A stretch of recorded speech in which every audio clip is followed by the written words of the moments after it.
Bonsoir à tous. Je vous remercie de votre présence. Je me réjouis d'accueillir à nouveau Gaëlle Jeanmar. Il y a quelques nouvelles personnes, donc je vais quand même faire une rapide présentation. Elle a fondé l'association Philocité à Liège, qui essaye de rendre la philosophie accessible, mais pas qu'à Liège, évidemment, pour tout le monde. Elle a mis au point aussi avec l'Université de Liège un certificat en philosophie pratique. Et là, elle vient de lancer une collection chez Vrin justement en philosophie pratique.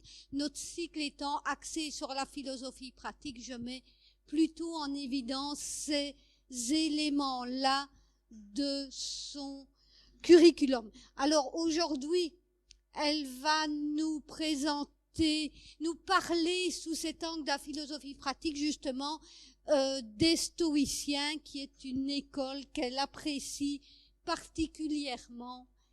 Et je lui cède tout de suite la parole. Alors je vais commencer en vous lisant un petit texte d'Épictète. Donc je vais commencer un peu.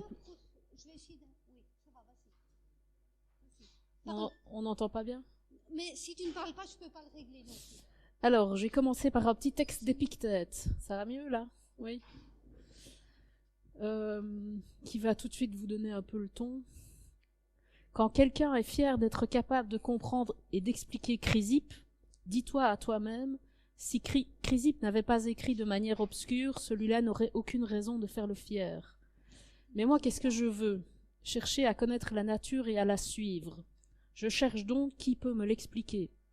J'entends dire que c'est Chrysippe, je viens à lui, mais je ne comprends pas ce qu'il a écrit. Je cherche donc quelqu'un qui me l'explique. Jusque-là,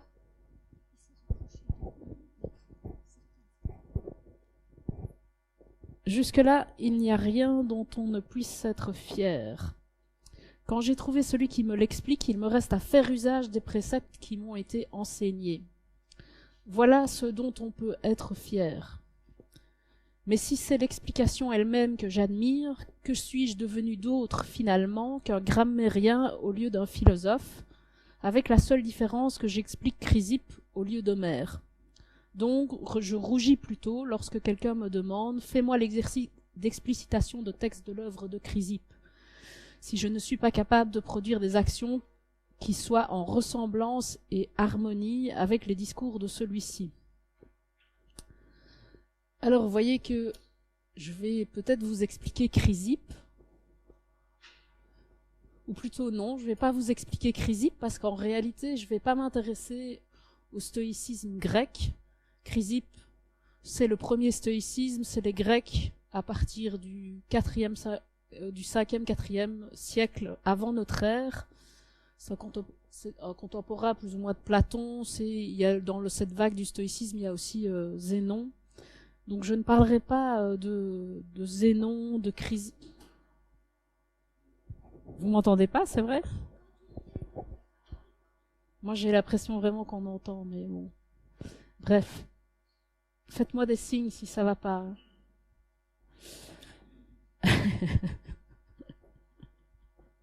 Je vais y arriver. On recommence. Bon. Donc je vais pas vous parler du stoïcisme grec. Je vais vous parler du stoïcisme latin. Donc on passe du 4e siècle avant notre ère, 1er et 2e siècle de notre ère, et à une série de penseurs qui sont Marc Aurèle, Sénèque et Épictète. Donc c'est plutôt eux que je vais commenter, mais je vais être justement très attentive à la façon dont ils veulent être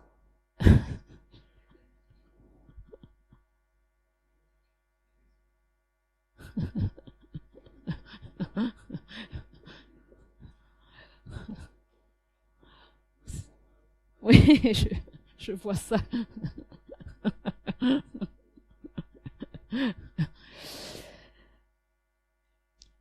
J'attends la suite, ou peut-être il se passe encore quelque chose.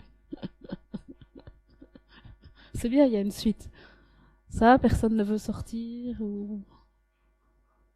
Bon. Donc, je vais pas vous les commenter comme des grammairiens le feraient, puisqu'ils veulent pas être lus pour être explicités, expliqués, mais pour qu'on en fasse usage, je vais vous proposer effectivement une lecture qui donnera à cette dimension de l'usage qu'on peut faire, voilà, de l'usage qu'on peut faire des théories philosophiques une place permanente.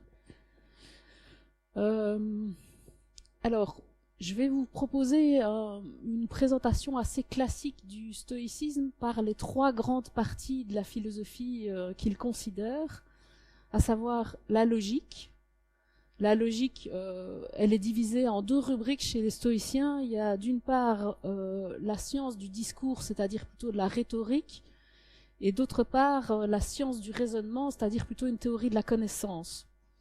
Ensuite, il y a la physique, c'est-à-dire la science de la nature. Épictète en parlait. Il cherche à connaître la nature et ses principes premiers.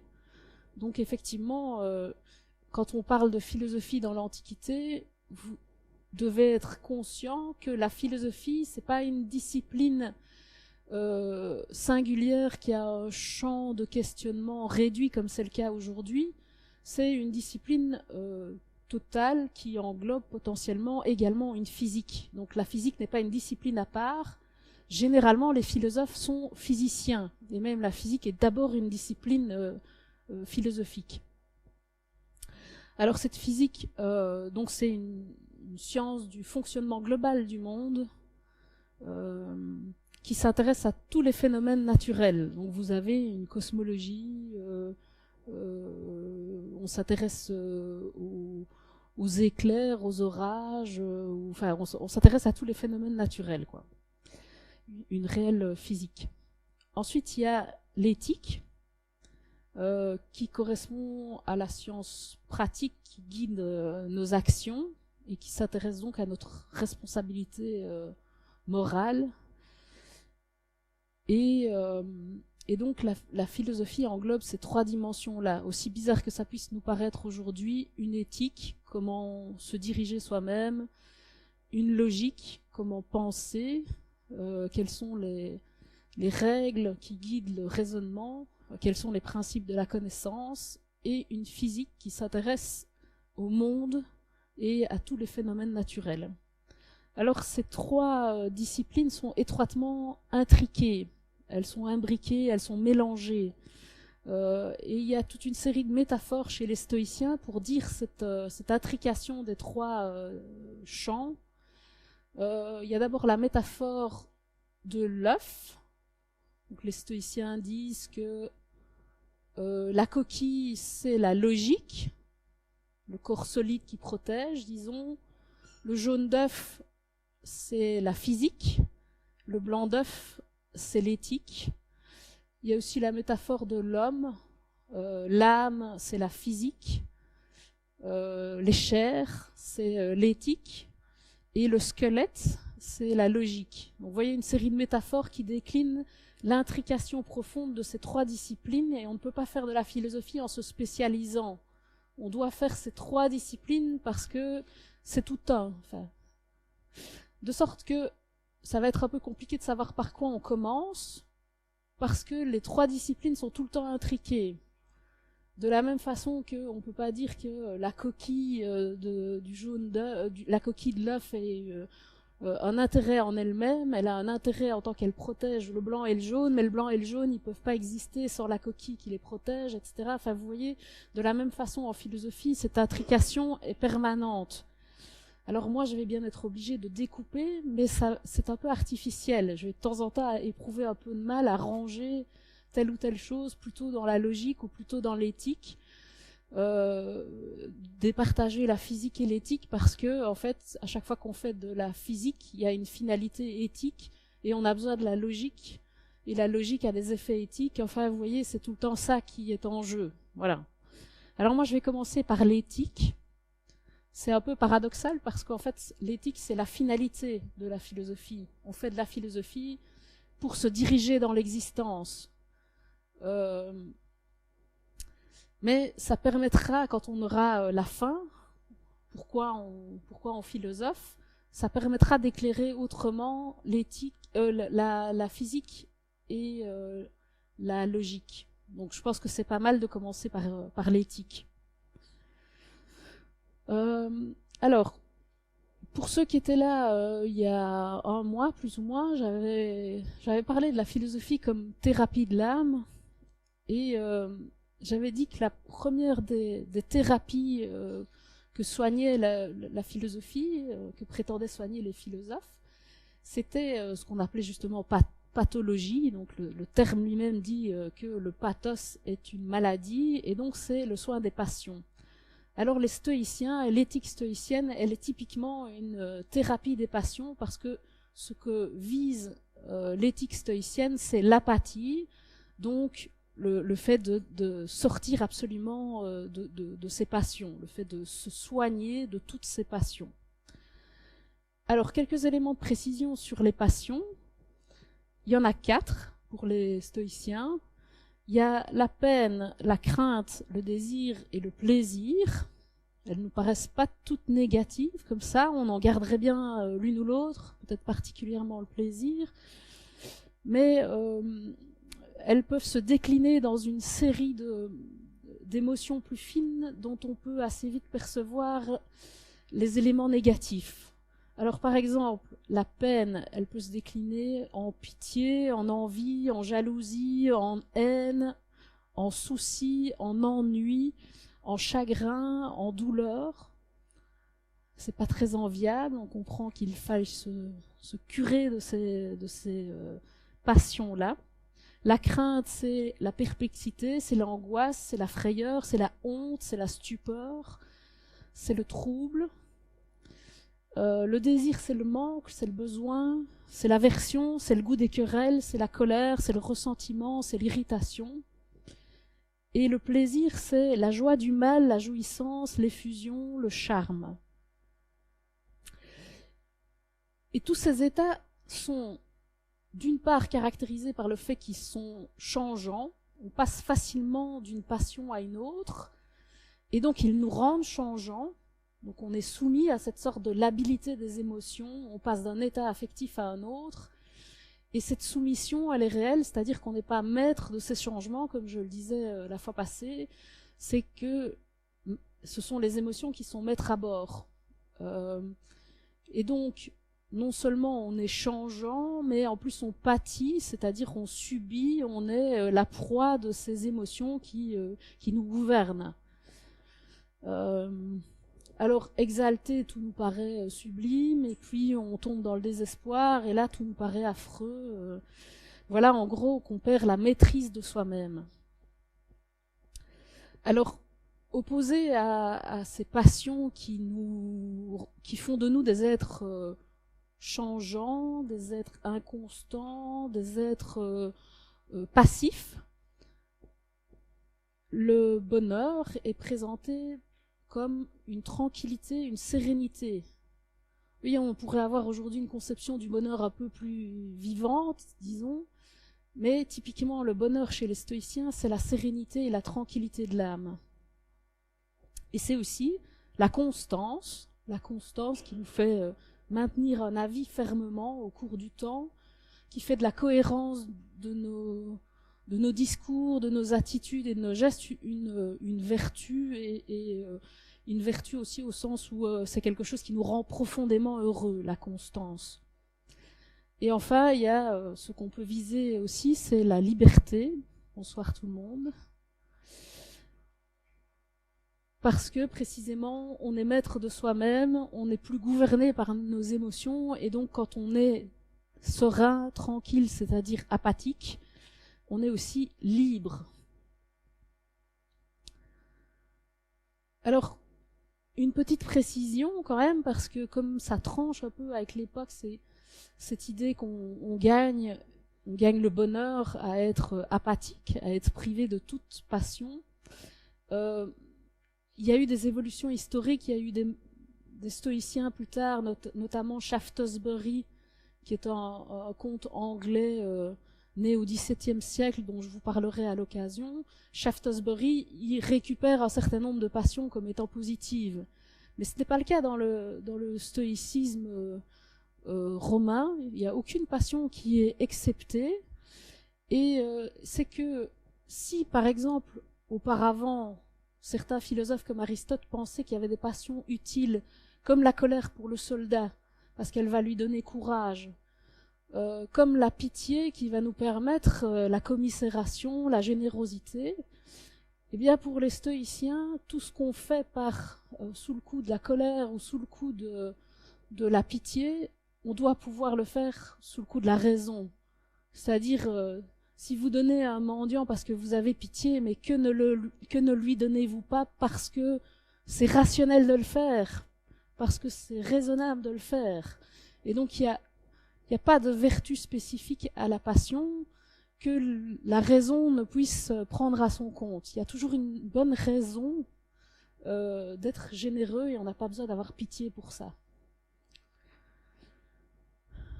Alors, qu'est-ce que la passion ? Si on veut curer les passions, on a besoin de savoir ce que c'est au juste. Donc je reste bien dans cette idée qu'il y a une dimension pratique. Elle est définie par le fait qu'on va chercher l'apathie. Je vous explique pourquoi. C'est pour être serein, cohérent, libre, maître de nous-mêmes. Maintenant, pour savoir comment, on a besoin de savoir au juste ce qu'est la passion. Et la passion pour les stoïciens, c'est un acte rationnel. Donc, ça va être un peu compliqué, parce que là, jusque-là, on aurait pu avoir l'image d'une opposition qui est classique en philosophie entre les passions et la raison. Passion-raison, chez Platon, deux facultés. On peut prendre l'image du char avec deux chevaux qui tirent dans des directions opposées. Et nous, une sorte de cocher qui essayons de temps en temps réfréner la passion pour laisser la raison dominer dans notre âme. En gros, c'est comme ça qu'on pouvait présenter la lutte entre la passion et la raison. Mais les stoïciens ont une autre théorie de l'âme. Pour eux, il y a une puissance première, une faculté qui s'appelle l'hégémonikon, qui est une faculté rationnelle, et il n'y en a qu'une. Autrement dit, il n'y a pas de division, il n'y a pas une partie de nous-mêmes, comme on pourrait se le représenter, qui dit « calme-toi » pendant que l'autre partie, au contraire, est complètement emportée par la passion. C'est pas comme ça pour eux que ça se passe. C'est que nous sommes tout entiers passionnés ou tout entiers raisonnables. Et c'est pas une partie qui prend le pas sur l'autre. C'est que notre faculté principale, qui est l'hégémonikon, émet des jugements, et que ces jugements sont plus ou moins rationnels. Quand ils le sont très peu, on est passionné. Quand ils le sont beaucoup plus, quand ils sont plus fermement fondés sur des principes de logique, sur des vérifications factuelles, etc., eh bien à ce moment-là, on agit d'une façon rationnelle. Ça veut dire que la passion, c'est un jugement. Voilà quelque chose d'un peu neuf. Hein.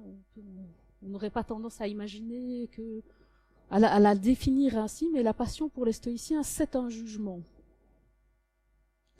Et on peut prendre un exemple qui est pris régulièrement dans le stoïcisme romain, c'est l'exemple de la mort qui nous attriste. Eh bien, si elle nous attriste, c'est en raison d'un jugement qu'on porte sur la mort. Je vais vous lire un extrait de Sénèque. Ce qui fait l'amertume de nos larmes, c'est qu'il n'est plus là celui qu'on aimait tant. Car en soi, ce regret devrait nous sembler supportable.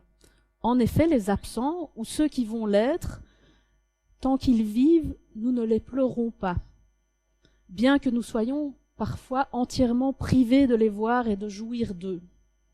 Le mal gît donc dans l'opinion, et nos souffrances ont pour mesure le tarif que nous leur fixons. Le remède est donc aussi en notre puissance. Regardons les morts comme des absents, et ce ne sera pas nous abuser.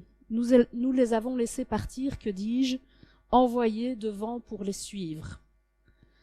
Donc, en fait, ce que dit ce passage, c'est que la mort n'est pas proprement parlée en elle-même triste, c'est que la tristesse provient d'un jugement qui nous fait associer la mort à une absence définitive. Mais les absents, disons, c'est le même fait, ce sont les mêmes données factuelles, un absent ou un mort, a priori c'est pareil. Donc ce qui fait la différence affective, c'est ce qu'on rajoute à l'absence, et la façon dont on la colore avec ce sinistre plus jamais. Alors, du coup, c'est une erreur de jugement, en fait, parce que factuellement, la mort n'est pas triste. Elle l'est, c'est tout. Et il y a des tas de morts qui ne sont pas tristes pour nous. Donc factuellement, elle ne l'est pas. Donc c'est une erreur de jugement, en fait, de dire que la mort est triste. C'est un jugement un peu trop rapide. C'est un jugement trop partiel. Et c'est surtout un jugement, ce qui signifie que ça reste en notre pouvoir de changer de jugement. C'est pas, on peut rien faire contre la mort elle-même de telle ou telle personne. Mais par contre, changer le jugement qu'on porte sur la mort, ça reste en notre pouvoir. Vous voyez, il y avait dans le texte, nos peines ont le tarif que nous leur fixons, c'est-à-dire elles sont liées au jugement que nous portons, mais ça veut dire aussi que nous avons le remède en notre possession, c'est-à-dire que le remède, c'est le travail sur les jugements. Alors, il y a une division qui est essentielle dans le stoïcisme. Travail sur les jugements, j'y viendrai plus tard, parce que c'est de la logique. Et là, je suis déjà un peu embêtée, parce qu'en fait, c'est de la logique, mais on est dans l'éthique. Donc, je vais d'abord revenir sur un principe clé de l'éthique, qui vous permettra aussi de comprendre ensuite quel est ce travail sur le jugement qu'on peut faire pour se sortir de ses passions. Mais un principe clé de l'éthique stoïcienne, c'est la séparation entre ce qui dépend de nous et ce qui ne dépend pas de nous. C'est vraiment une distinction centrale, et ce qui ne dépend pas de nous, ce sont les faits, ce qu'on appelle les pragmata, alors que ce qui dépend de nous, ce sont nos représentations, ce qu'on appelle les dogmata. Ce qui veut dire que tout le travail qu'on va faire n'est pas de changer le monde, d'agir sur les pragmata, mais de toujours ramener la considération de « tiens, qu'est-ce qui dépend de moi, sur quoi puis-je agir ?» de façon à ne pas buter sur son impuissance à modifier les choses telles qu'elles sont. Donc la théorie stoïcienne du malheur, c'est une théorie de la dépendance. C'est-à-dire que être malheureux, c'est dépendre de choses qu'on est impuissant à modifier. C'est typiquement ça, le malheur. Et c'est un esclavage émotionnel, c'est s'angoisser, se tracasser au sujet de choses qui ne sont pas de notre ressort, qui nous sont extérieures, et qu'on n'arrive pas à se contenter de constater avec indifférence. Mais alors ce qui compte du coup, c'est la question du faire usage. Comment nous allons faire usage de ce qui se passe. Ça, il y avait ça tout à l'heure dans le texte que je vous ai lu tout au début. Donc il ne s'agit pas simplement d'expliquer les stoïciens, il ne s'agit pas de les comprendre, il s'agit de faire usage des théories stoïciennes. Faire usage d'une théorie, mais aussi faire usage de ce qui se passe. Et ça, c'est vraiment cette division entre les pragmata et les dogmata. Il se passe ce qui se passe, ça ne dépend pas de moi, mais faire usage de ce qui se passe, ça dépend de moi.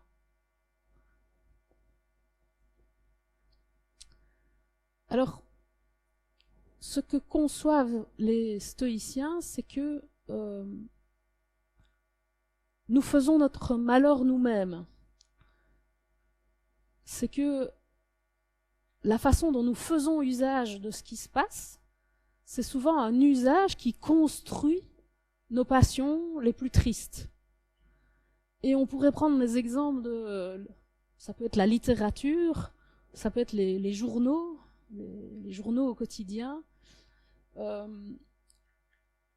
le fond, ce qui nous rapporte des faits, c'est toujours un tri, une lecture qui nous amène à prêter attention sous un angle spécifique qui est toujours l'angle du drame, de la mort, de l'attentat terroriste, de la tragédie, de la catastrophe. Et dans le fond, on fait là exactement ce que les stoïciens ont tendance à dénoncer comme la responsabilité que nous avons à construire nous-mêmes les faits, en faire usage d'une façon qui nous rend plus tristes et moins libres, simplement esclaves de ce monde qui ne tourne pas bien. Et si on fait ça, on pourrait se demander pourquoi. On pourrait soupçonner qu'on trouve que le bonheur, peut-être la sérénité, c'est assez emmerdant dans le fond, et qu'on préfère tout ce drame qui nous occupe, quitte à ce que ça nous rende malheureux.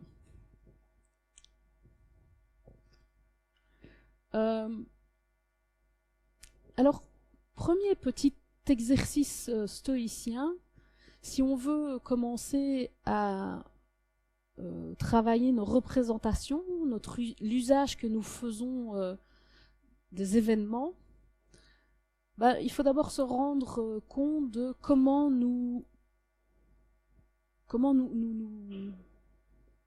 attristons nous-mêmes, comment nous sommes responsables, comment nous entretenons très très efficacement les pensées qui fabriquent les passions, et les passions les plus tristes.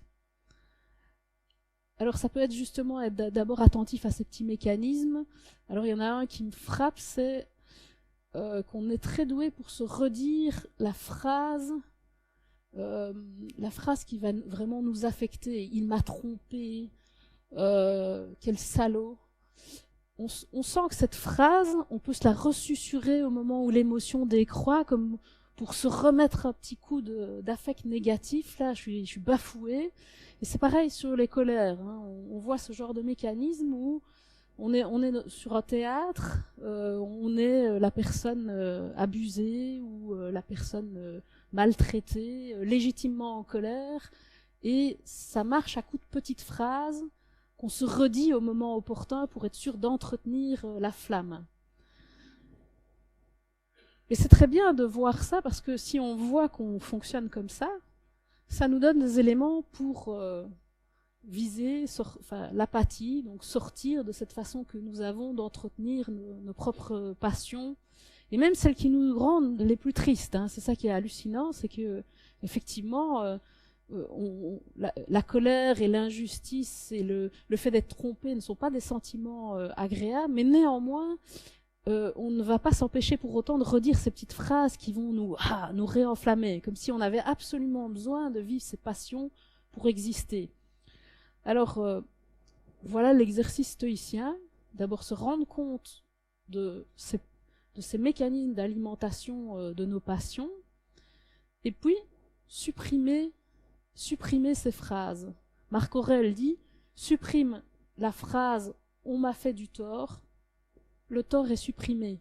Ça a l'air tout con, ce qu'il y a derrière ça, c'est que l'existence même de la jalousie, de l'angoisse, de la tristesse, ce n'est rien d'autre que des petites phrases qui sont des jugements trompeurs, en plus, qu'on se susurre en permanence pour entretenir nos propres affects dans lesquels on s'englue.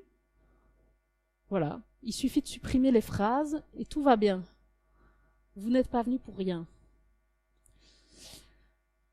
Alors il y a derrière ça cette idée de on ne peut pas changer l'ordre du monde, mais on peut changer, alors pas spécialement notre volonté, c'est pas tellement une question de volonté, c'est notre jugement. Le jugement qui nous fait par exemple regretter que les choses arrivent comme elles arrivent, et donc être profondément malheureux. Et celui qui, dans le fond, se place dans cette situation où il est en train de protester contre le sort, de râler contre ce qui lui arrive, de regretter parfois des événements dramatiques, la perte d'un fils par exemple, une escroquerie dont on a été victime, ou simplement d'avoir été bousculé dans la rue. Celui-là fait son propre malheur parce qu'il entretient ces jugements qui le rendent malheureux. Alors je vous cite Épictète, comme ça vous verrez jusqu'où ça peut aller, ce travail surveillance de soi-même, de surveillance de ces petits discours qu'on se tient et de ces petites réflexes qu'on a pour entretenir notre propre malheur. Le navire coule. Que puis-je donc bien faire? Je me borne à faire ce qui est en mon pouvoir. Me noyer sans éprouver la peur, sans crier, sans accuser Dieu, mais sachant que celui qui est né doit aussi périr. Pour tout ce qui tombe sur toi, rappelle-toi de chercher, faisant retour vers toi-même, quelle puissance tu détiens pour en faire usage. Voyez poindre un peu ce qui a donné naissance à l'adjectif stoïque. Être stoïque, c'est typiquement le navire coule. Qu'est-ce que je peux faire d'autre que me dire voilà, je suis mortel, donc c'est pas grave, quoi. Je savais en naissant que j'allais mourir et la seule chose que je peux faire, c'est mourir sans crier et sans frayeur, quoi. De toute façon, ma frayeur n'y rajoutera rien. Stoïque, voilà, c'est ça qu'on a gardé comme image très forte du stoïcisme et qui a donné cet adjectif-là. Mais ce qu'on oublie, et qui me paraît plus intéressant, c'est la notion de faire usage, qui revient tout le temps et qui est vraiment une notion capitale, et qui est toujours cette idée que, oui, il y a des trucs qui nous arrivent, y compris mourir, et toute la question, c'est comment on en fait usage. Il y a des métaphores qui reviennent assez régulièrement du faire usage, et notamment des métaphores du jeu. Alors c'est soit le jeu d'acteur, nous sommes dans un drame, donc on sait déjà que ça va mal se terminer d'abord, et puis ce drame il est défini indépendamment de nous, c'est-à-dire il sera peut-être court, il sera peut-être long, on aura peut-être un rôle de balayeur ou un rôle de sénateur, enfin voilà, on aura le rôle qu'on aura, mais ça ne dépend pas de nous. Ce qui dépend de nous, ce sera la façon d'en faire usage, c'est-à-dire le talent qu'on a à jouer cette comédie-là, ou ce drame-là. Et la métaphore du jeu, elle revient aussi avec le jeu de balle. Le bon joueur, c'est ce que nous avons à être, un bon joueur.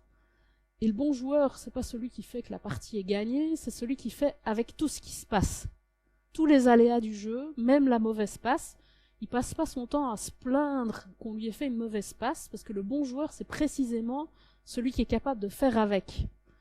Donc voilà, le stoïcien, par son partage entre ce qui dépend de nous et ce qui ne dépend pas de nous, à savoir les faits ne dépendent pas de nous, ce qui dépend de nous, c'est d'en faire usage, il cherche le bonheur et l'apathie par un usage talentueux de ce qui se passe. Soyons talentueux dans la façon dont nous faisons usage de tout ce qui nous échoit.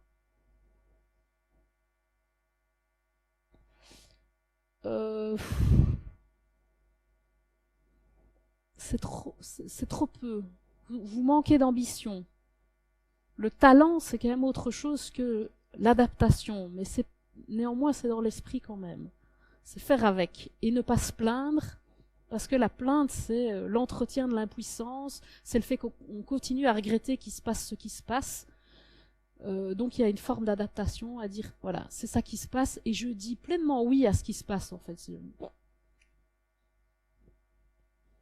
Alors, la logique, la théorie de la connaissance maintenant, je vais enfin pouvoir venir à ce travail sur les jugements, parce que c'est précisément ce qui dépend de nous, c'est nos jugements, de sorte qu'il faut se dire que le bonheur dépend étroitement d'une pratique du jugement. Ça ne nous paraît pas non plus peut-être si évident, et quand on dit une pratique du jugement, c'est vraiment imaginer que on est d'autant plus heureux que on est plus structuré, plus armé, plus rigoureux, que tout ce qui structure une intelligence, tout ce qui fait qu'on a une sorte d'armature logique qui nous permet de raisonner justement en permanence dans l'existence, c'est profondément lié à notre capacité d'être heureux. Alors on va un peu déplier ça, mais en tout cas ce qu'il y a comme idée derrière, c'est que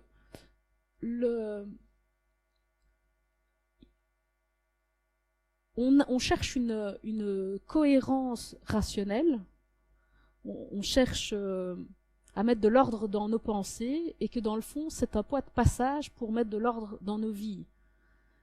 Et que l'ordre logique, c'est aussi la cohérence d'une vie qui n'est pas tout le temps en train de zigzaguer, qui ne va pas au hasard des choses qui se passent.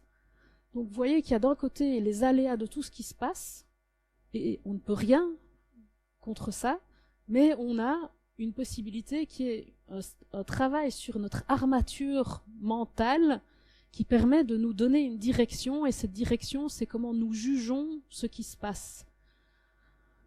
Et comment nous mettons de l'ordre dans notre propre existence. Alors, si la logique est importante pour l'éthique, elle est source de vertu même, au sens où elle est source d'une cohérence, ça doit être une pratique particulière de la logique. De la même façon que j'ai dit que commenter les grands philosophes, ça ne nous aidait pas nécessairement à en faire usage, que c'est l'usage qui était important.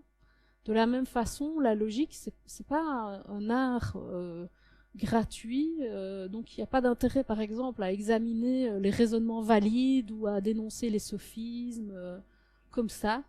C'est toujours un travail sur soi-même. C'est-à-dire, ce qui compte dans la logique, c'est toujours d'examiner la cohérence de son propre raisonnement. C'est pas dénoncer la cohérence de l'autre, comme on pourrait le faire, et les joutes verbales sont potentiellement tout le temps articulées. C'est l'usage le plus commun qu'on fait de la logique, dans le fond. C'est dénoncer chez les autres les torsions qui sont faites, les raisonnements tronqués. Est-ce qu'on passe autant de temps à examiner la façon dont nous-mêmes nous raisonnons? Et pourtant, notre raisonnement et la qualité de notre raisonnement est à la source de tout ce qu'on fait dans l'existence. Il y a un raisonnement, si vous venez à pied ou pas, si vous avez mis tel pull ou si vous l'avez enlevé ici. Il y a à chaque fois un raisonnement à la source de ça. Donc toutes les actions les plus banales de notre existence reposent sur notre faculté de raisonnement. Mais est-ce que nous la travaillons? Est-ce que nous sommes vigilants à examiner en permanence la valeur de nos raisonnements? Ou est-ce que nous passons notre temps à dire « Ah, c'est vraiment con ce qu'il dit ». Donc je vous lis un texte de Shaftesbury qui nous invite justement, enfin qui s'invite lui-même. Je veux dire, c'est toujours ça le principe. C'est le stoïcien, il écrit d'abord pour lui-même et pour dire « Attention, fais gaffe à ne pas lire les philosophes juste pour les connaître et pour faire le malin en public. » Et fais gaffe à ne pas faire de la logique juste pour dénoncer chez les autres. Et donc il y a souvent aussi un ton du discours, il y a une façon d'écrire en s'admonestant, en s'encourageant. Mais je vous disais qu'il fallait les lire d'une façon particulière pour vérifier l'efficacité, mais c'est pareil sur l'écriture. Ils n'écrivent pas pour être lus et transmettre des infos, par exemple sur la logique. Ils écrivent pour s'encourager eux-mêmes à surveiller leur propre raisonnement. De quel exercice captieux ces choses qu'on appelle spéculations philosophiques sont-elles la matière? La formation des idées, leur composition, comparaison, accords et désaccords. Mais quel peut en être l'objet?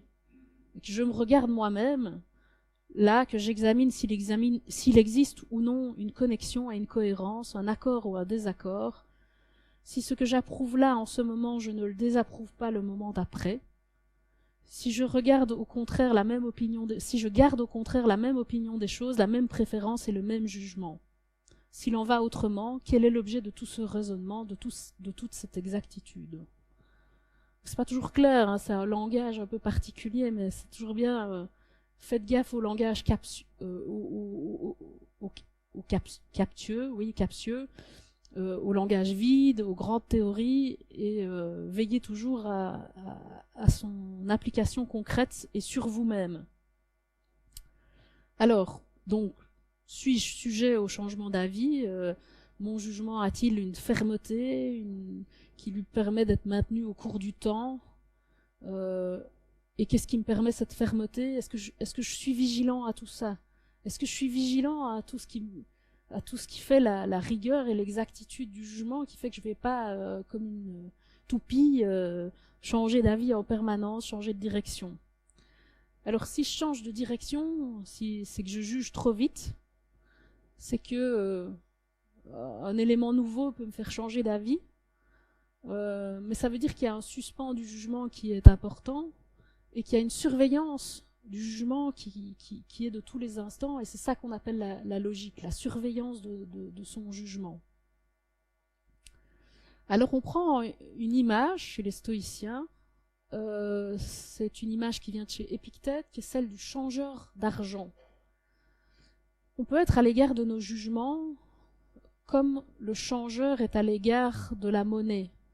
Donc il cherche en permanence à vérifier sa valeur. Il cherche en permanence à vérifier si elle est vraie ou fausse ou douteuse.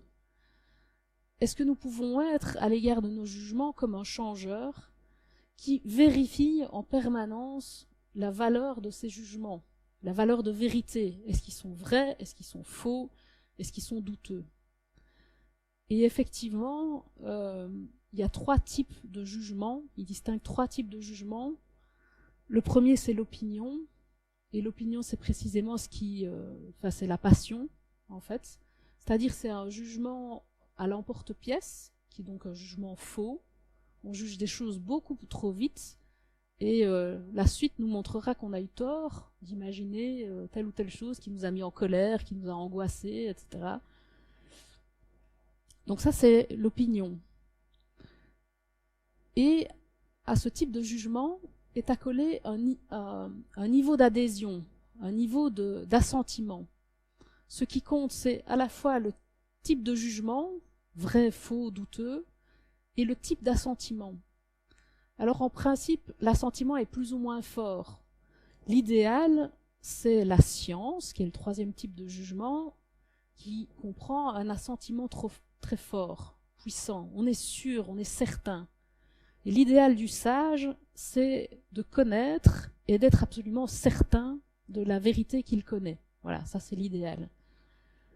À l'autre bout, vous avez l'homme intopérant, l'homme passionné, qui a des jugements à l'emporte-pièce, et qui leur donne un assentiment assez faible. Il sait bien qu'il se trompe, quoi.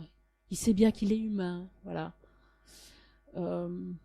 Et au milieu, il y a la compréhension.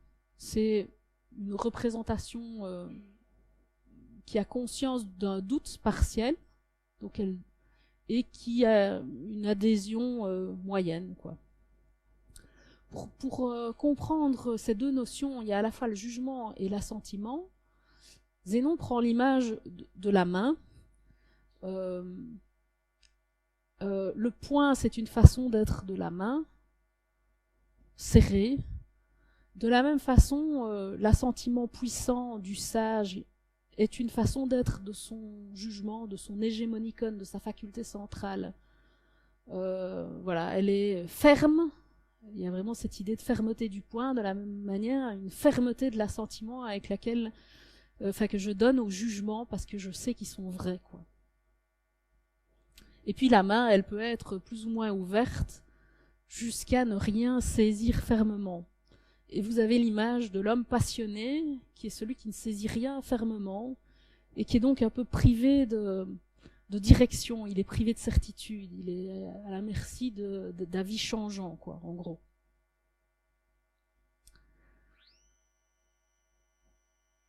Alors,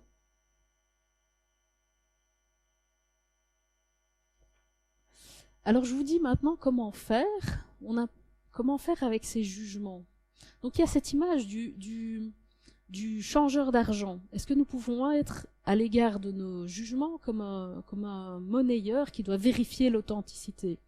Et donc c'est effectivement un exercice que les stoïciens font concrètement en permanence, dans le cours de l'existence, se demander, tiens, quelle est la valeur de mon jugement là? Est-ce qu'il est douteux? Est-ce qu'il est vrai? Est-ce qu'il est faux?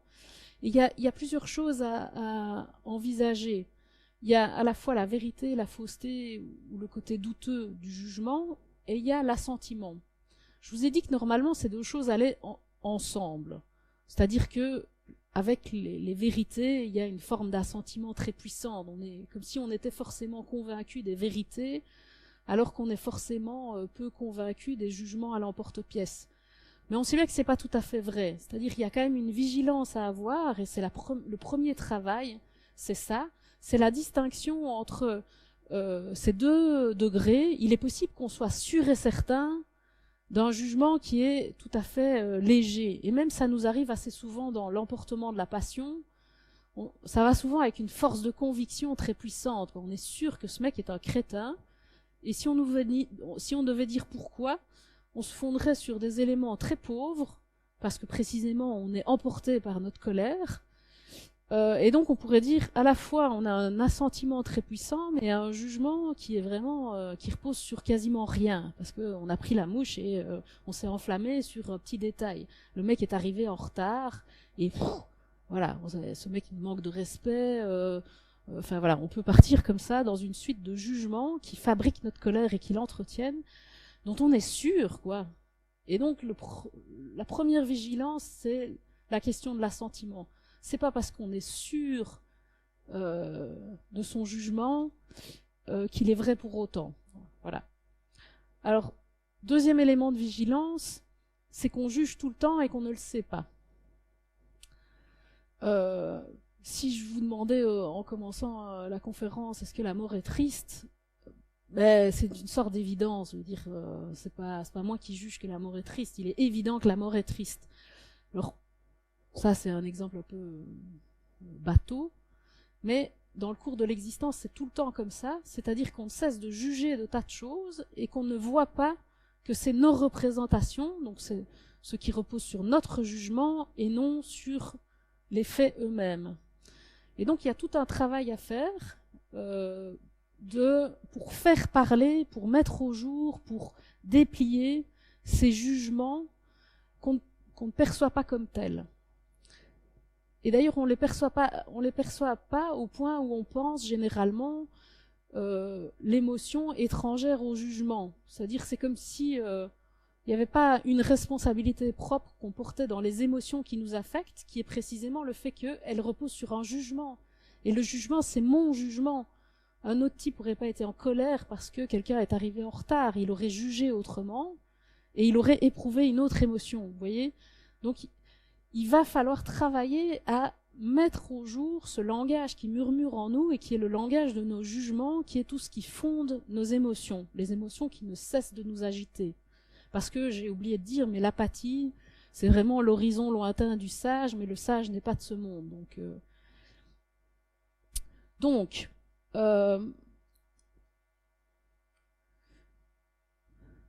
je vous lis de nouveau Shaftesbury, parce que pour moi c'est lui le champion des stoïciens dans cet exercice qui consiste à mettre au jour la langue qui murmure à travers nous. Alors, on croirait volontiers qu'il n'est rien de plus facile pour nous que de connaître notre esprit et de comprendre quel est notre principal dessein. Ce que nous faisons manifestement, ce que nous nous proposons à nous-mêmes en guise de fin en chaque occasion de notre vie. Mais nos pensées tiennent en général un langage implicite si obscur que c'est la chose la plus difficile au monde de les faire s'exprimer distinctement. Pour cette raison, la bonne méthode est de leur donner voix et accent. Alors voilà comment il leur donne voix et accent. Donc il faut les mettre en mots. Il faut qu'on les entende et qu'on raisonne avec elles, qu'on les force à parler, qu'on entende leur langage et qu'on leur fasse une réponse. Voilà l'espèce de rhétorique qu'on doit mettre en œuvre pour se sortir de la passion. Alors un exemple, et ces exercices spirituels, c'est comme ça que ça s'appelle le livre principal de Shaftesbury, ces exercices, les aschemata, c'est une mise en discours permanente de ses propres jugements. Donc on assiste tout le temps à ça dans le bouquin.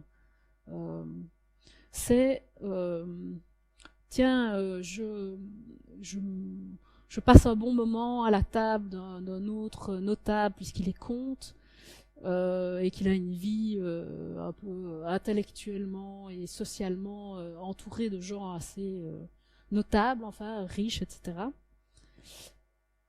Et de temps en temps, il se découvre à rire d'une plaisanterie qui met Alors ça pourrait mettre en cause la richesse, ou ça pourrait mettre en cause une histoire de fesses, enfin voilà, ce genre de choses.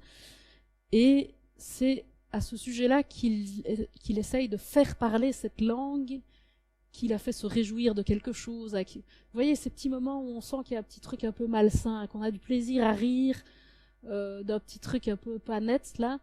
Ben c'est là où il faut un travail d'explicitation, de mise au jour des jugements qui sont à la source de ces joies malsaines. Donc l'exemple c'est, je mets en mots, je dis clairement, machin est riche, j'admire la richesse. Et ça met à nu l'espèce de cause de mon enthousiasme à tout à coup fréquenter quelqu'un d'un peu connu ou d'un peu riche, voilà, par exemple. Et voyez que si je les mets à nu comme ça, ben, tout à coup, c'est face à soi-même, avec ce discours-là, j'admire la richesse, ça va être moins facile. On va pas se bercer dans le plaisir de fréquenter quelqu'un de riche, quoi, par exemple. Donc voilà un autre exercice stoïcien de surveillance de ces représentations. Alors quand on a fait ça, on n'est pas encore au bout de ce qu'on appelle le tri des représentations, qui est vraiment un des exercices centraux du stoïcisme. Parce que dans le fond, ce qu'on a, c'est une vigilance à nos émotions, on doit les pister, on doit être comme un chasseur, là, se demander quelles elles sont au juste, pouvoir les isoler, les nommer, pouvoir voir le jugement qui est à la source de ces émotions. C'est ça que Shaftesbury nous engage à faire quand il dit déplier, donner voix. Quel est le jugement? Quand vous riez, quand vous pleurez, quand vous êtes angoissé, quand vous avez pitié, quel est le jugement que vous portez? Il y a toujours un jugement. Donc ça, c'est les premières étapes. Maintenant, il va falloir changer de jugement. C'est-à-dire, il va falloir mesurer que ce jugement est faux. Il va falloir enlever le niveau d'adhésion qui pourrait ne pas être correct et qui pourrait vous faire prêter une adhésion très forte. Je suis sûr que ce mec est un salaud. Enfin voilà, personne ne va me convaincre. Mais il y a un moment où on voit bien que c'est de l'aveuglement. Donc la question, ça va être tout ce travail qui fait que je surveille mon jugement et que je me mets un devoir, mais qui est vraiment un devoir éthique et logique tout à la fois, de ne pas donner une adhésion plus grande à quelque chose par mauvaise foi. Je suis le premier pigeon de ma propre mauvaise foi. Je ne veux pas continuer à dire et prétendre que telle ou telle chose est vraie. Je dois me soupçonner moi-même. C'est tout cet exercice-là qui est délicat. Mais c'est sur lui que repose la capacité de soigner ses passions. C'est-à-dire l'apathie, c'est pas un mirage. On peut réellement se déprendre d'un affect. On est puissant à faire ça. Mais ça repose sur ce travail qui fait que on a isolé le jugement, on a évalué la valeur de jugement, la valeur de vérité. Est-ce que c'est vrai? J'ai jugé que ce mec m'avait manqué de respect parce qu'il est arrivé en retard. Est-ce que c'est vrai? Il m'a manqué de respect, est-ce que c'est vrai? Bien, très vite, je vais pouvoir enquêter, je vais pouvoir vérifier qu'en fait, il s'est passé des tas de choses que j'ignorais, d'où mon jugement était beaucoup trop rapide. Et dès que je saurai toutes ces choses-là, je jugerai autre chose et j'éprouverai une autre émotion. Vous voyez, c'est ce travail-là qu'il faut faire, qui est vraiment un travail sur le jugement. Je dois me prendre conscience de mon jugement et vouloir le vérifier, et vouloir le compléter, et vouloir l'assurer, le conforter, de façon à changer d'affect. Et c'est comme ça que ça se passe. On change d'affect parce qu'on change de jugement. Mais autant prendre les choses à notre compte et changer de jugement parce qu'on veut changer de jugement, plutôt que ça se passe malgré nous parce que on a découvert par hasard qu'en fait il s'était passé ceci ou ça. Donc ce qu'on peut prendre à notre charge, c'est vraiment le tri des représentations, le soin dans nos jugements et la volonté de ne pas juger à l'emporte-pièce, mais de vérifier, surtout quand on est affecté désagréablement, que les jugements qu'on porte sont bien vrais. Et généralement, ils ne le sont pas. Voilà. Alors un peu de physique pour terminer.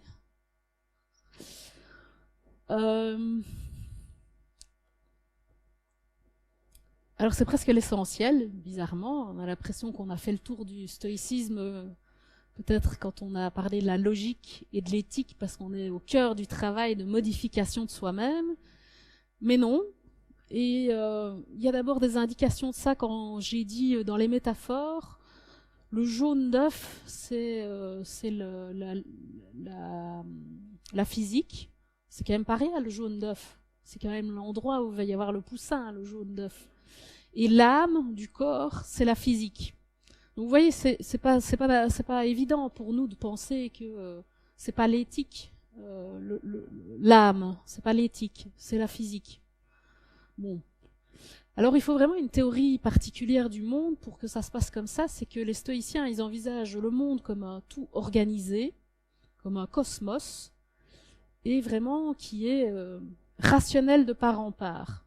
Cosmos, c'est vraiment à prendre au pied de la lettre, c'est cosmique au sens, il y a un ordre immanent au monde qui en fait un tout profondément organisé. Alors organisé selon une nécessité, donc ils ne sont pas du côté du hasard comme le sont les épicuriens. Ils pensent que cet ordre du monde, c'est la nécessité, et la nécessité, c'est la causalité. Tout se passe selon des causes et des conséquences. Donc l'ordre du monde, il est un ordre de causes et de conséquences inéluctables. Et c'est un ordre rationnel, et nous aussi, on est rationnel. Notre hégémonicon, c'est un logos, c'est raison et langage tout à la fois, et le monde, il est aussi régi par un logos, de sorte qu'il y a une sorte de connaturalité, ou de... On est pareil, nous et le monde. Et c'est pour ça que c'est si important de faire de la physique, c'est que dans le fond, c'est là qu'on va trouver l'organisation et l'ordre qui vont structurer notre être propre. Et cette structure, elle va dépendre de la capacité à percevoir dans le monde son organisation. Donc ce qu'on va chercher quand on fait de la physique, c'est la compréhension du cycle des choses. Et il y a effectivement ces idées-là dans la physique, dans les conceptions notamment du temps à cette époque-là, la conception du temps comme un cycle. Nous, on est dans une conception linéaire, donc on ne vit plus le temps de la même façon, et on ne vit plus le cosmos de la même façon, parce qu'il est maintenant infini, alors que là, il était considéré comme justement un tout fini et organisé de part en part, et pas éclaté, infini, voilà, avec des choses qu'on ignore, du mystère, non. Alors, donc, on étudie le cycle des choses, et c'est ça la physique, étudier le cycle à l'œuvre dans la nature. Et cette étude-là, elle est conçue comme ayant des effets thérapeutiques puissants. C'est quelque chose qu'on a perdu de vue parce qu'on a une conception de la science, une conception de la physique absolument déspiritualisée. C'est-à-dire que connaître des vérités est un peu asséché comme ça. Hein, on sait quoi. On sait que c'est vrai, telle théorie. On sait que tel phénomène, c'est comme ça qu'on l'explique, point. Ça, on ne conçoit plus que le fait de savoir que le phénomène des orages, ça se passe comme ça produit un effet thérapeutique.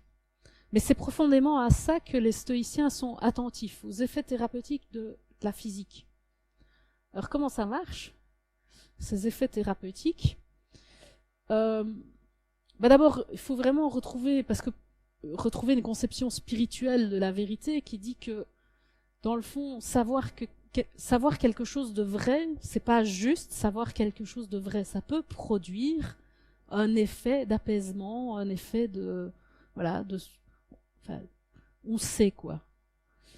Et c'est pareil, c'est pas uniquement pour, on dit ça volontiers en psychologie, il y a des drames familiaux qui se nouent autour des secrets de famille, et dans le fond, il n'y a rien que la vérité qui va permettre à un moment de sortir d'une pathologie. En tout cas, en psychologie, on pourrait admettre ça facilement, mais on l'admet plus facilement au sujet des vérités scientifiques. Pourquoi pas? Pourquoi ne pas imaginer que le fait de connaître précisément le monde, tel ou tel phénomène, produit un effet d'apaisement sur soi? Je pense que peut-être certains d'entre vous éprouvent ça.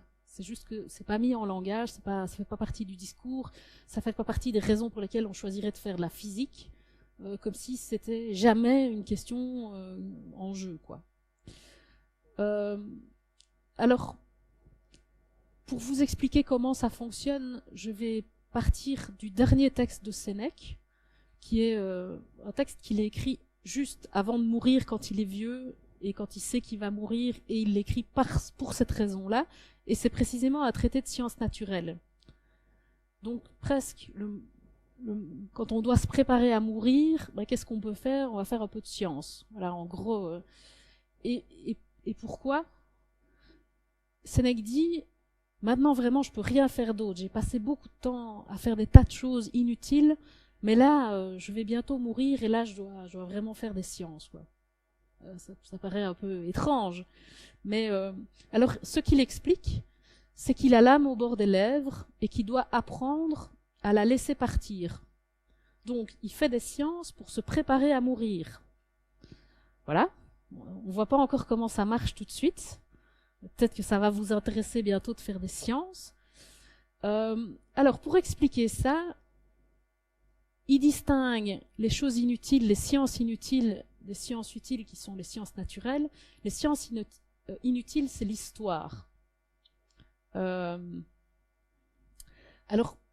il juge que l'histoire, c'est quelque chose qui pervertit notre façon de concevoir le monde, parce qu'on le regarde à travers la loupe de l'action des grands hommes. Et que du coup, on a une vision complètement trompeuse de ce que c'est que le monde, de ce que c'est que l'organisation globale des choses. On perd notamment la nécessité des choses, le déterminisme, l'enchaînement des causes et des conséquences, parce qu'on attribue à des grands hommes une capacité extraordinaire. De sorte qu'on les gonfle d'une importance, et qu'en faisant de l'histoire, on se gonfle soi-même, nous les hommes, d'une importance qu'on n'a pas du tout. Et donc si on doit faire des sciences naturelles, c'est au contraire pour dégonfler. C'est pour nous considérer à notre juste place dans l'organisation globale du monde. Notre juste place, c'est-à-dire rien. Enfin, je veux dire, a priori, c'est plutôt un exercice de petitesse, c'est-à-dire moi qui pleure sur la mort de mon enfant. Ça, c'est Sénèque à Marcia, dans la Consolation à Marcia, parce qu'elle vient de perdre son enfant. Il lui propose de faire de la physique. C'est-à-dire, toi qui pleures sur la mort de ton enfant, mais quitte un peu cette perspective qui te voit voir tout à travers une lorgnette hyper subjective, mon enfant, mon bébé. Regarde les choses de plus loin, regarde l'organisation globale de la planète, regarde ta vie en entier, regarde le moment où ton enfant est né, regarde tout ce qui s'est passé, resitue tout ça dans les siècles et dans la géographie, dans le monde entier, et puis demande-toi quelle est l'importance, ou est-ce que tu dis oui à l'ensemble, ou bien est-ce que tu ne peux pas dire oui, et dans ce cas-là, suicide-toi. Alors, je disais un exercice de petitesse, et en même temps, et je termine par là, c'est des jeux qui se font tout le temps chez les stoïciens, c'est des exercices de petitesse, se voir comme une petite chose, un petit point, apprendre à se regarder de très loin. Tiens, regardez-vous comme si vous étiez une fourmi, et regardez comment vous êtes agité toute la journée, ou vous êtes déplacé là, vu de loin, ça paraîtrait un peu rigolo, vous avez fait 12 fois ce trajet-là. Enfin, vous voyez, regardez ça comme ça. C'est un exercice un peu de ridicule qui vous remet à votre juste place. Voilà. Et en même temps, c'est aussi un exercice que les stoïciens appellent de mégalopsyché, c'est d'agrandissement de son âme. On est peu de choses, mais on est rationnel comme l'est le monde lui-même. Et donc, percevoir l'ordre du monde, c'est comme je disais tout à l'heure, c'est vraiment aussi un exercice d'agrandissement de soi-même, parce que par l'exercice de la raison et par la connaissance qu'on prend de l'ordre du monde, on s'agrandit à l'ensemble de l'organisation. Donc c'est cet aspect-là de la science qui nous apaise et qui nous sauve, c'est cette compréhension de l'organisation globale qui est une organisation rationnelle, et nous sommes un être rationnel, et nous sommes donc absolument comme dans une sorte de compréhension intime de cette organisation-là qui est notre organisation mentale propre, quoi. Voilà. Je voulais juste encore dire une petite chose, si je n'exagère pas. Parce que je repense à une petite chose que Sénèque dit dans l'introduction de ses sciences, de son livre de sciences naturelles. Donc il dit, je vais faire des sciences pour apprendre à laisser partir mon âme. Il explique que le temps est venu de se libérer de soi-même. Et il explique la forme d'asservissement dans laquelle on se trouve et dont il veut se libérer. Et c'est une forme d'asservissement qu'il explique en disant on est toujours dans une sorte de commerce avec soi-même où on fait des tas d'efforts et puis on se rémunère de ces efforts, on s'accorde une petite bière, une petite sortie, un truc comme ça. Mais notre existence est tout entière tissée de je m'efforce de, je me récompense. Et pour lui, ça, c'est l'asservissement terrible de nos existences. Et le moment où il se dit, bon là, ça suffit, ça suffit, ce petit commerce avec moi-même, ça suffit. Je vais mourir, je dois apprendre à me laisser partir, mon âme, voilà. Et je peux pas en terminer avec ce petit commerce-là. Je peux pas juste en rester à ce petit commerce avec moi-même, il faut que je me libère de ça avant de mourir. Et donc, en fait, c'est un exercice qu'on appelle classiquement dans l'Antiquité les exercices de mort, se préparer à mourir. Et ce sont des exercices qu'on essaye de faire donc, pour ne pas oublier qu'on est mortel. C'est bien ça, préparer la mort, c'est attention... ça va arriver, autant que ça ne nous prenne pas au dépourvu, autant qu'on fasse pas comme si ça ne devait pas arriver parce que c'est sûr. Et autant que ce soit un régulateur de l'existence, et notamment un régulateur de ce petit commerce. Et on éprouve parfois parce qu'on vient de vivre un événement qui est vraiment bouleversant. Moi, je vois ça par exemple chez des gens qui ont vécu une vie de couple pendant longtemps, et puis ils divorcent. Et là, tout à coup, il y a une crise profonde de ce petit commerce qu'on entretient avec soi-même, qui met l'existence sur des rails un peu convenus, un petit registre de toutes ces petites choses. On s'efforce, il faut bien faire le ménage, il faut bien faire à bouffer, enfin tout ça. Et puis en même temps, tous les petits plaisirs qu'on va chercher. Tout à coup, ce modèle entre en crise et il y a une redéfinition qui se fait. Pareil, quand on risque la mort. On a frôlé la mort, là tout à coup on voit bien qu'il y a aussi une sorte de crise de cette façon classique de vivre un petit commerce avec nous-mêmes. Ben dans le fond, les exercices qu'il cherche à pratiquer, c'est des exercices qui mettent en crise ce modèle dans lequel on est classiquement pris et inévitablement pris. Donc c'est ça un exercice de mort, c'est mettre en crise cette petite façon de fonctionner par laquelle on s'accommode de tout parce qu'on se récompense derrière. Voilà. Vous êtes stoïcien dorénavant ? À vous.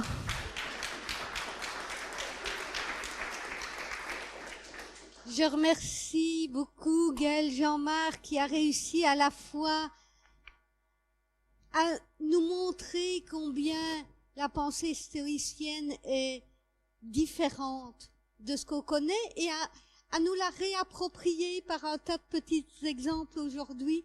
Et ce jeu-là n'est vraiment pas quelque chose d'aisé à faire, mais nous permet de l'aborder. Je la remercie.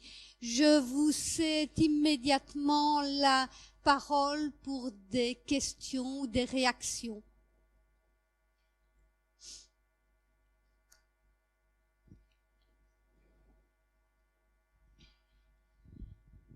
Oui, en fait,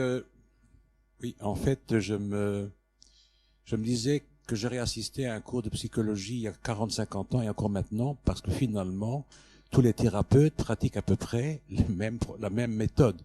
c'est la remise à distance par rapport à son vécu, en se disant, mais enfin, je me fais peut-être beaucoup d'idées, de fausses idées. Tout ça n'a pas fonctionné exactement comme je le pensais. En fait, on se fait de la psychanalyse sur un divan, mais on est son propre psychanalyste, en fait. C'est surtout de l'introspection comme méthodologie. Et alors, et j'ajouterais, et aussi beaucoup de déconstruction, parce que je vois que la technique revient à toujours creuser plus profond pour arriver au noyau dur de mon jugement, pour me dire à un moment donné, ce noyau peut-être n'existe pas, il n'est peut-être pas celui que je croyais, ou il est moins grave que je ne pensais. C'est de la déconstruction de jugement, en fait, qu'il propose. Oui, alors je vais quand même faire deux différences entre cet aspect thérapeutique, donc on retrouve ce qu'on connaît nous sous les formes thérapeutiques actuelles, mais c'est de la philosophie, et du coup il y a quand même quelques différences. Il y a d'abord l'idée que c'est le vrai qui sauve, le jugement vrai, et le jugement vrai c'est pas sur nous-mêmes, ou pas uniquement sur nous-mêmes. Nous-mêmes c'est que un des objets sur lesquels on a intérêt à avoir un jugement vrai, mais c'est pas le tout des jugements vrais, c'est pour ça que la physique, c'est le jaune de l'œuf. Donc le jugement vrai qu'on doit avoir, c'est sur le monde. Et je pense qu'on a perdu ça, une articulation étroite entre une façon de vivre qui implique une éthique, et qui implique qu'on est heureux, parce qu'on vit d'une façon qui nous convient, et la compréhension du monde dans son entièreté. Donc l'articulation entre la science et l'éthique, si on veut. Mais c'est vraiment ça dans l'Antiquité, quoi. Et la deuxième chose, c'est que même quand on se connaît soi-même, c'est-à-dire qu'on se prend soi-même pour objet de connaissance, c'est d'une façon qu'on n'imagine pas tout à fait aujourd'hui. Et je trouve même que c'est très intéressant d'aller voir chez les stoïciens, parce que c'est moins des exercices... Enfin, il y a des exercices d'introspection. Shaftesbury, on voit bien que c'est... essaye de voir qui tu es, que tu ignores de toi-même parce que tu ris de telle ou telle chose. Mais il y a quand même cet aspect d'extériorité, c'est-à-dire on a à se découvrir presque de l'extérieur. Donc c'est pas de la psychanalyse, je veux dire, on a à parfois, il y a des exercices du type regardez-vous de l'extérieur, regardez-vous comme les autres vous voient, ou regardez-vous de très très loin. Et donc on n'est pas juste à l'intérieur de soi-même en train d'ausculter ses émotions, ses jugements, etc. Il y a aussi un exercice de sortie de soi-même pour se voir comme une chose du monde. Et de nouveau, je renvoie à l'intérêt de la physique, parce que la physique, c'est ça, c'est se voir comme une chose du monde. Et donc on se connaît aussi, mais comme une chose du monde, et de l'extérieur. D'autres questions ?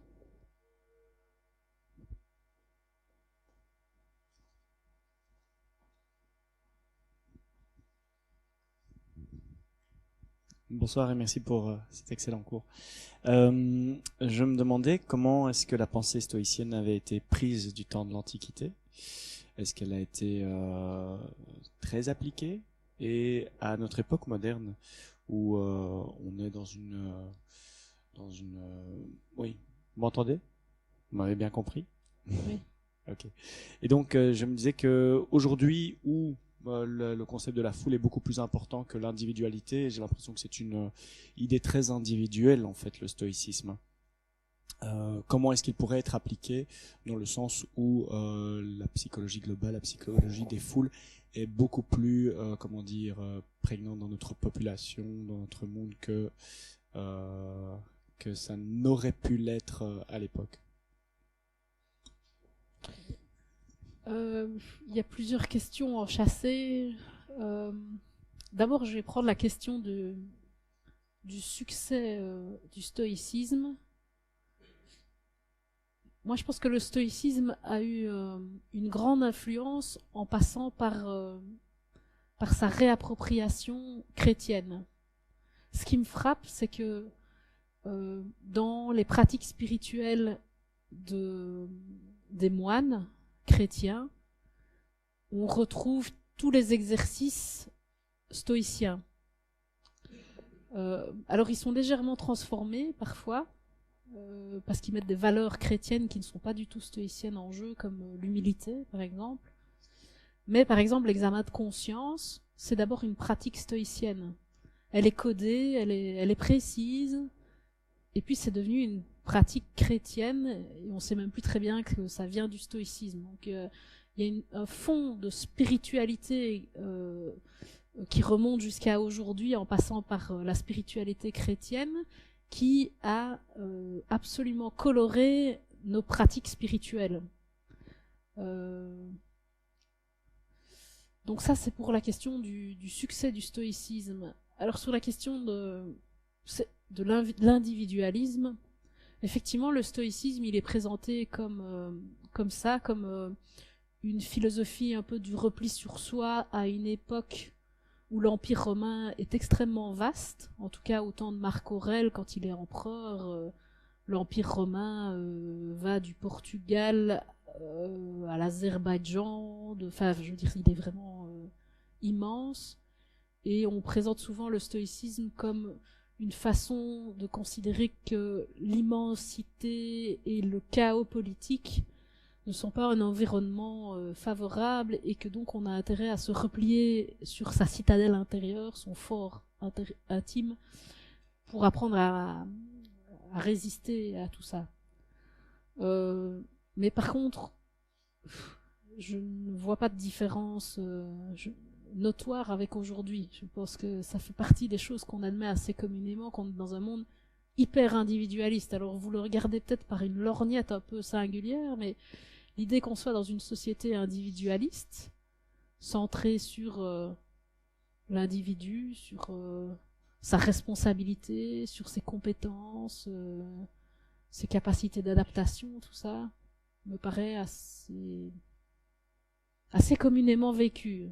Je veux dire, la façon dont on se rapporte normalement au monde, ce serait d'une façon très individualiste. Et il faudrait vraiment faire des tas d'écarts pour comprendre comment on peut l'être moins, d'ailleurs, je pense.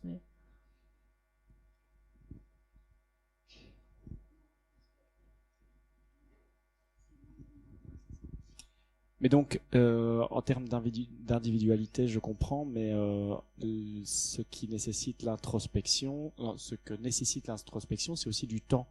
Et là où je voulais en venir, c'est que à notre époque, on n'a plus le temps pour ça. Non ?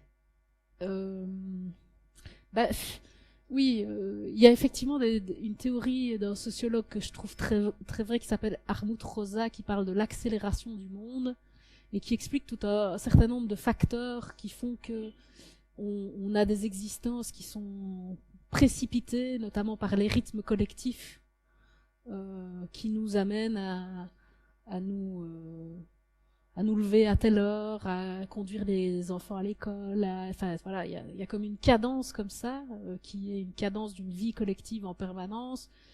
Et puis il y a une société qui s'accélère aussi parce que on peut plus de choses, on peut se déplacer, on change plusieurs fois de métier, etc. Donc ça fait des mondes où on a moins de temps concrètement. Alors par contre, je pense que du coup la demande de spiritualité est d'autant plus grande, et donc il y a un regain et un retour très frappant pour moi d'exercices similaires à ceux que j'évoque, mais qu'on va chercher généralement du côté du bouddhisme. Je sais pas, par des effets de mode, on connaît mieux le bouddhisme aujourd'hui qu'on ne connaît la philosophie chrétienne, la philosophie grecque ou la spiritualité chrétienne. Voilà. Mais par contre, qui est un succès invraisemblable, massif du bouddhisme, paraît net, et donc de l'envie de s'arrêter pour méditer.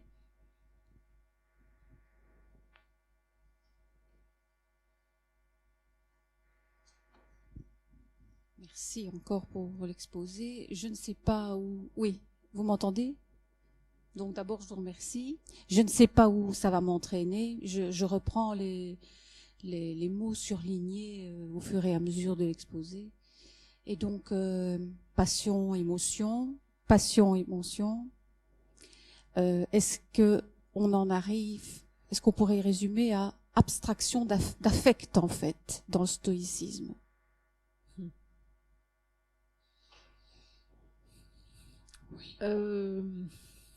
Abstraction, je ne sais pas ce qu'on met derrière abstraction. En tout cas, on pourrait dire éradication des passions. C'est moins neutre comme truc. Donc, éradication des émotions. éradication des émotions, oui. Ok. Par un travail, donc par une gymnastique cérébrale, on va pointer les jugements. C'est ça. Mais vous êtes pas loin d'être prise dans un modèle, à mon avis, un peu différent de celui des stoïciens, c'est-à-dire que vous allez opposer la raison et l'émotion. Ouais. Les stoïciens ne font pas ça. Ils disent une seule faculté centrale qui émet sans cesse des jugements, et ces jugements, de temps en temps... Donc on n'a qu'une activité rationnelle, en fait. Parce qu'on est des êtres rationnels. Simplement, on est plus ou moins rationnel. Et quand on l'est pas beaucoup, ben ça a des tas de conséquences. C'est qu'on est changeant, c'est qu'on est à la merci des événements, c'est qu'on... Enfin voilà, tout ça. Et donc on est malheureux. Voilà. Et donc on a intérêt à être plus rationnel. Vous voyez ? Et c'est l'émotion qui provoque, enfin qui engendre le jugement. Non, l'émotion, c'est l'inverse. Disons que Et on a un jugement, oui. et ce jugement entraîne une émotion. Et le jugement, il vient d'où alors? On ne cesse de juger. Oui, mais il vient d'où? On est comme ça, humainement, on est humain, et donc on juge en permanence.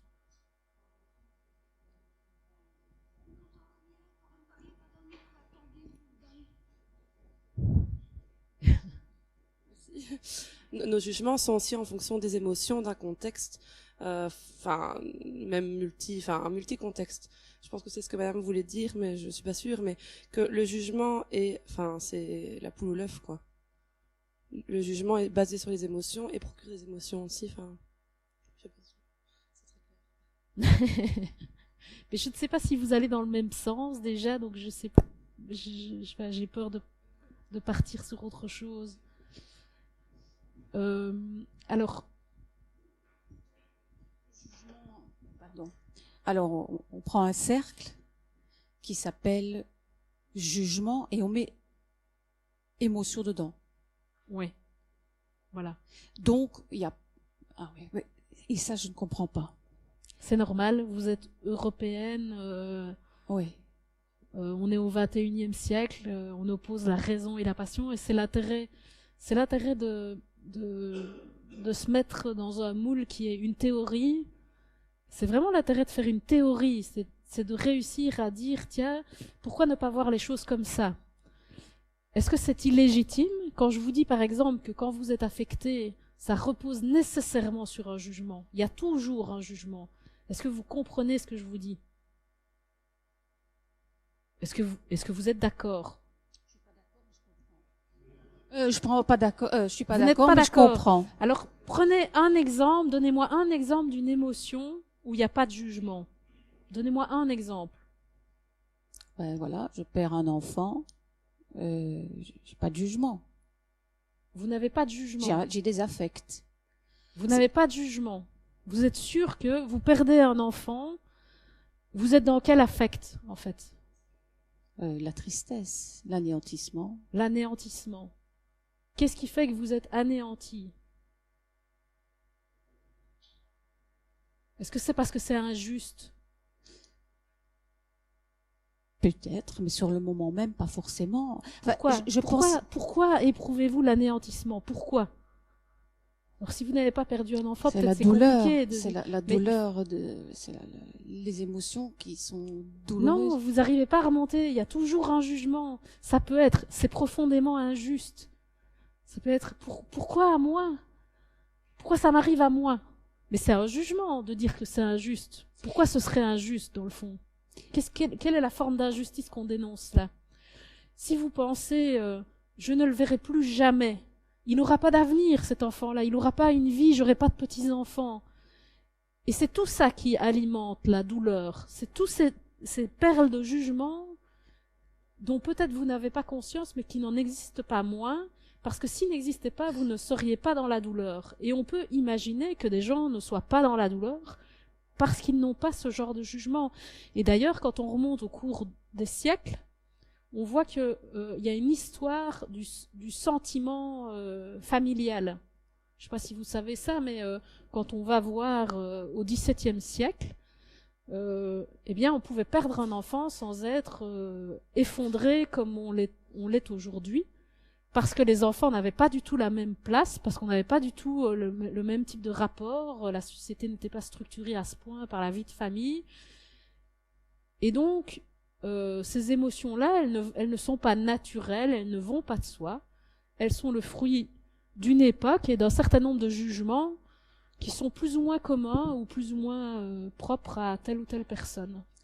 Et si vous êtes consciente de ça, vous avez une petite chance d'avoir un autre affect. Et tous les exercices stoïciens sont des exercices de travail sur le jugement pour dire pourquoi c'est injuste. Est-ce que tu ne savais pas quand tu as enfanté que tu enfantais un mortel? Est-ce que tu ne savais pas qu'il mourrait? Si. Alors pourquoi maintenant, tout à coup, voilà, c'est tout un travail sur de redressement du jugement pour ne pas enflammer ou multiplier en cascade ceux qui nous anéantissent. Voilà. Alors maintenant, pendant que vous parlez, j'ai cette image en tête. Donc les examens, il y a des études au niveau neurologique qui ont permis. Voilà, je pense à l'IRM. On est sous IRM et on passe à l'individu des images avec différents visages ou différentes images de torture, de joie, etc. Et donc, la personne qui est sous IRM n'a pas le temps de détricoter l'éventuel jugement ou l'émotion qu'il perçoit. Et donc, on visionne qu'il y a des zones sur le cerveau qui sont touchées instantanément selon l'image reçue, perçue par l'œil tout d'abord. Donc, alors c'est pas le jugement, c'est de montrer réellement qu'il existe une zone dans le cerveau qui est affectée par la vision de telle ou telle image. Enfin, c'est ça qui m'est venu en tête, mais je sais pas. Alors c'est marrant parce qu'il y a un débat qui existe sur cette question de temporalité. Et on prend l'exemple du tremblement de terre ou du bateau qui va couler et d'une émotion assez immédiate. C'est je tremble sous le coup de la peur. Et la controverse, c'est mais la réaction est tellement rapide, comment est-ce qu'on peut penser qu'il y a un jugement? Donc elle existe déjà de ce temps-là. Alors en fait, les stoïciens, ils veulent pas établir strictement la vérité par IRM de ce qu'ils racontent, mais ce qui les intéresse, c'est le travail éthique possible sur le fait qu'on peut décoller l'émotion, sa manifestation physique, qu'on peut la décoller dans le temps, que parfois elle se produit tellement rapidement qu'on a l'impression que c'est immédiat, mais que dans le fond, quand on dissocie le jugement, l'assentiment qu'on donne au jugement, on se donne une chance. On se donne une chance de travailler ses émotions. On se donne une chance de ne pas trembler. Voilà. D'autres questions, réactions? Oui.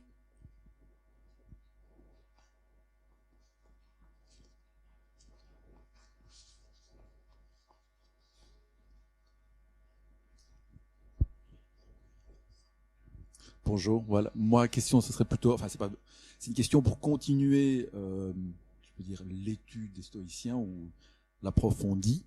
Qu'est-ce que vous conseilleriez comme livre sur un peu la théorie et peut-être un livre qui inclurait la philosophie stoïcienne à notre époque moderne ou quelque chose comme ça? Eh bien, celui que je vais publier dans pas longtemps.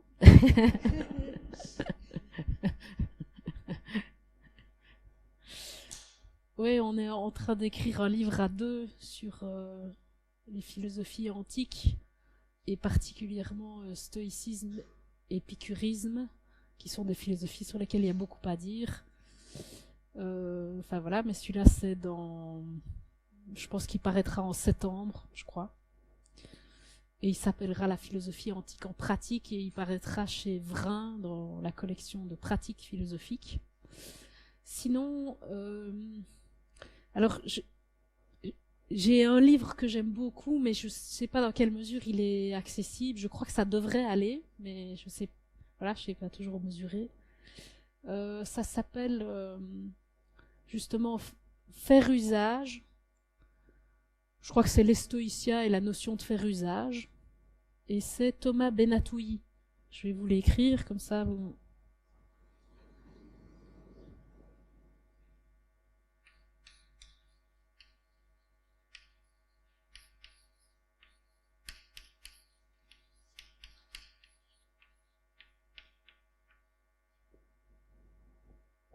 C'est chez Vrin, je crois aussi.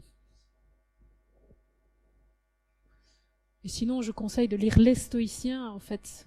Ils sont très accessibles.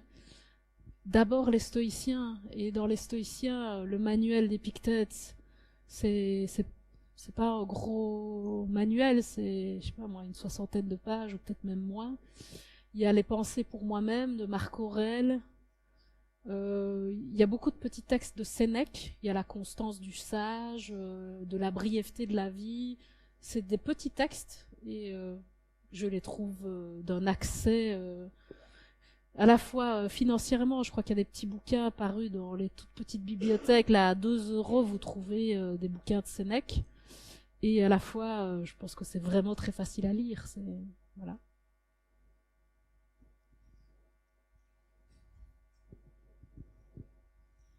Pour quitter un peu le domaine psychologique, et d'un point de vue social et politique, ça donne le conservatisme, alors les stoïciens. Oui, c'est un reproche qu'on leur a beaucoup fait, parce que ce côté d'acceptation des faits va vers quelque chose d'assez apolitique. Alors c'est pas complètement vrai dans les faits. C'est-à-dire que Marc Aurèle, il est empereur, donc c'est quand même un peu paradoxal de vouloir accuser. Mais je pense que le reproche est quand même assez fondé. C'est quand même un repli sur soi et un travail sur soi dans tout ce que ça implique de plutôt apolitique. Voilà. Même quand on est empereur. Voilà. Moi, j'avais 2 remarques peut-être pour conclure ce que vous venez de dire maintenant. Est-ce qu'on peut associer stoïcisme et résignation?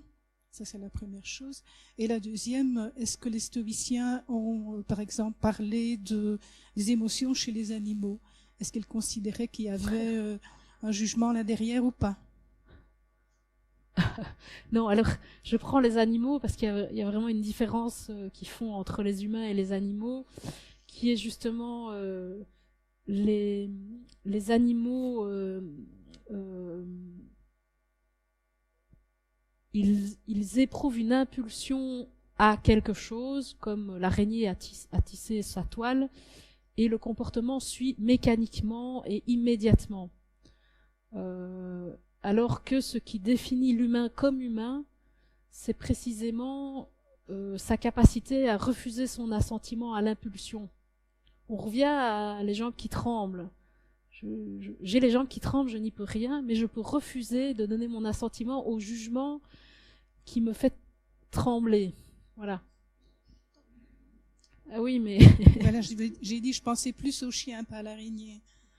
Mais de nouveau, il y a une histoire des rapports entre les humains et les animaux, et je crois pas qu'on avait les rapports avec les chiens dans l'Antiquité qu'on a aujourd'hui, mais...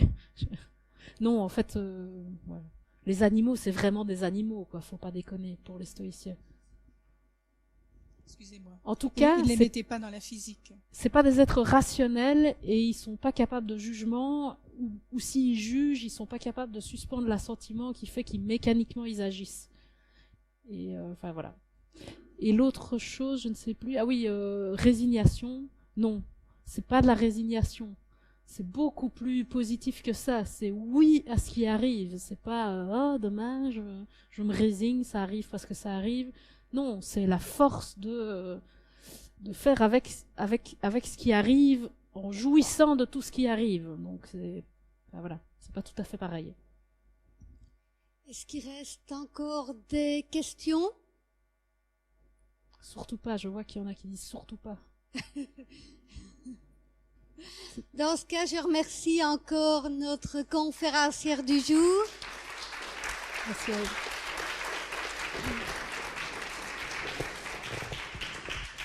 Je vous souhaite de bonnes fêtes et je vous invite le 17 janvier à venir écouter Alexis Filippucci qui viendra nous parler des épicuriens.